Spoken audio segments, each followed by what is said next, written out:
this is a problem for Andy Burnham, right? Ed Miliband actually shares his sort of political economy. Ed Miliband is a sort of ideological fellow traveller with him, and together he'll be thinking, as a team, we can kind of actually drive through the sort of change I want to see. The problem he has is that there's a kind of unholy alliance of both the bond markets and the trade unions who are terrified of Ed Miliband. We're going to be unpacking the politics of the day, from how the Labour Party's beauty parade turned ugly to reform telling minorities they shouldn't fear a Farage government, to the extraordinary suggestion that Andy Burnham, I kid you not, is actually going to be our first female Labour Prime Minister. With me in the studio, our City AM's opinion and features editor Alice Denby, the Labour voting Brexiteer. Welcome to the show. Hello, thank you for having me. And the former diplomatic editor of The Times, Michael Binion. Hello, Ed. I'll explain in a moment why Alice is a Labour voting Brexiteer, but let's start with the Labour leadership. It feels a long time ago that Keir Starmer announced his resignation. It is true, it was only on Monday, but it feels like old news. In fact, today feels like a bit of a dull news day, but it's rapidly becoming clear that there are no serious contenders planning to run against Andy Burnham, meaning that he becomes our de facto next Prime Minister on my show on July the 17th. Isn't that's such a great timing? But of course, I mean, it's inevitable, Alice. I mean, it is a coronation. He is to be coronated. There's a lot of dispute whether that's a word. There's no such word as coronated. There is, actually. We've looked into this, but I agree with you. Crowned is better. Crowned, yes. Yes, absolutely. Look, and I find this quite frustrating. So obviously we're now in a sort of unofficial purdah. The government can't do anything. You're already seeing everybody jockeying for position in Andy Burnham's cabinet. And this just confirms to me that this whole thing is an indulgent exercise in making Labour MPs happy. Yes. It's a large therapy exercise. Exactly. It's not. It's party before country. We can ill afford another 3 weeks of stasis when we have a defence investment plan that needs funding. We have, a floundering economy. And I'm frustrated with the Labour Party for doing this. This is exactly what people voted against at the last election, because it's what the Tories kept doing, and Labour have proved that they're no better. A country sitting on billions of pounds worth of oil and gas, absolutely desperate for energy security, and what does it do? It bans new licences and taxes the industry into the ground. No, this isn't satire, this is actual British energy policy in 2026. Buckle up, because this one gets messy. Quick favour, if you're loving this, hit that subscribe button. Over 92% of viewers haven't yet. It's free, takes a second, and means the world to us. Thanks if you did. Now, back to the show. It is a coronation. He is to be coronated. There's a lot of dispute whether that's a word. There's no such word as coronated. There is, actually. We've looked into this, but I agree with you. Crowned is better. Crowned, yes. Yes, absolutely. Look, and I find this quite frustrating. So obviously we're now in a sort of unofficial purdah. The government can't do anything. You're already seeing everybody jockeying for position in Andy Burnham's cabinet. And this just confirms to me that this whole thing is an indulgent exercise in making Labour MPs happy. Yes. It's a large therapy exercise. Exactly. It's not. It's party before country. We can ill afford another 3 weeks of stasis when we have a defence investment plan that needs funding. We have, a floundering economy. And I'm frustrated with the Labour Party for doing this. This is exactly what people voted against at the last election, because it's what the Tories kept doing, and Labour have proved that they're no better.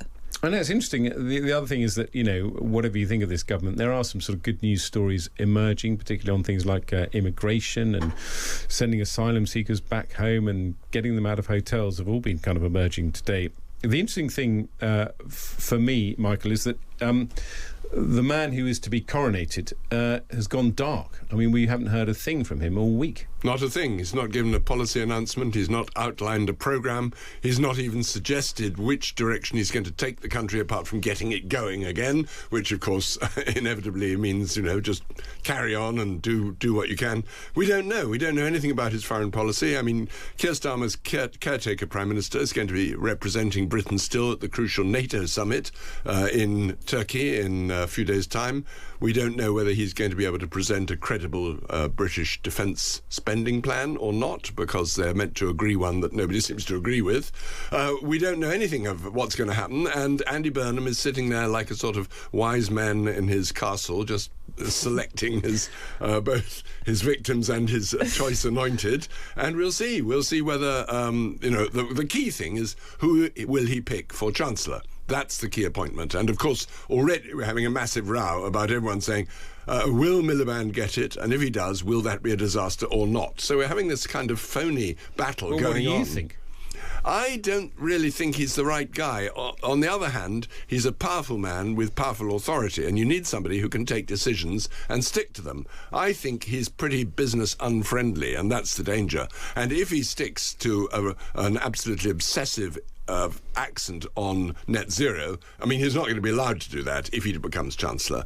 But it's not a good signal to, global community. And on the other hand, you need somebody who can tell the Treasury, this is what I want, this is what I want you to do. And he probably could do that. Yeah, look, this is a problem for Andy Burnham, right? Ed Miliband actually shares his sort of political economy. Ed Miliband is sort of ideological fellow traveller with him, and together he'll be thinking, as a team, we can kind of actually drive through the sort of change I want to see. The problem he has is that there's a kind of unholy alliance of both the bond markets and the trade unions, who are terrified of Ed Miliband because he's, as you say, extremely business unfriendly. He will move the party much further to the left. He'll be bad for industry, be bad for jobs in the North Sea. And I'm fairly confident he would drive the economy into the ground. But I think that's what Andy Burnham wants. I mean, I think the interesting thing is that Ed Miliband, I always say this, he is at least a minister who knows what he thinks and gets it done. I mean, I think the crisis in energy prices is a serious one, so I don't say I support what Ed Miliband does. But the danger would be that he'd be more powerful than the Prime Minister. Well, you get back to a George. Let's start in Aberdeen, the so-called oil capital of Europe, which right now feels more like a ghost town waiting to happen. Job losses are piling up, families are packing their bags, and entire generations of engineering skill are being shipped off to Qatar, Australia and the Gulf. Imagine spending decades building the best offshore workforce on the planet, then watching them all buy one-way tickets abroad because the jobs at home simply vanished. That's not a transition, that's an eviction notice. Be sensible about business. This idea of a Downing Street in the north is another idea that's emerged. So there are some, and the two treasuries, splitting the treasury in two. So there's a lot going on there, Alice. Well, I find it interesting that we are seeing these quotes and briefings come out from his economic advisors, because I think that suggests that he knows that the economy is a massive weakness for him, and he knows that the markets are anxious about a Burnham premiership, and he's really trying to roll the pitch and reassure them with that.